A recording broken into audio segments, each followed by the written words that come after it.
How to read 100 books in a year. If, like most people, you're time poor, then the thought of reading 10 books in a year, let alone 100, is a stretch. If, like me, you consider yourself a bad reader, then this goal would seem impossible. The great news is that anyone can achieve this with relative ease.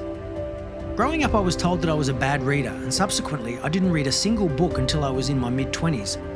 Since 2016, though, I've read more than 1,600 books using the method I'm about to explain.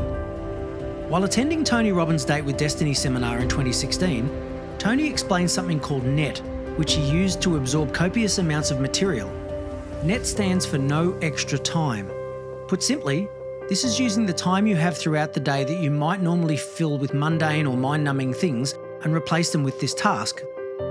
We've all heard of Audible, but there are also free options such as Libby, BorrowBox, LibriVox and NovelTune, none of which have the restrictive limits that Audible have. Sorry, Audible.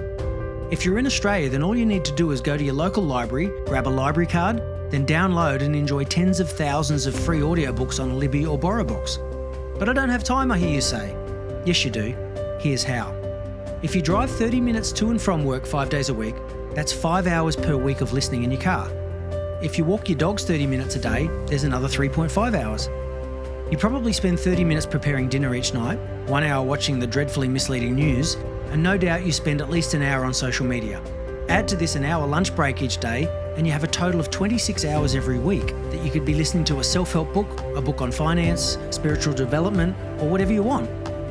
Over the course of a year, that's 1,352 hours of reading.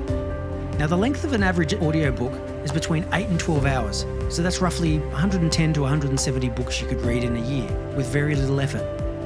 If you want to find out more about the NET method or the things that I've learnt from reading 280 books in 1 year, then check out the link on the screen.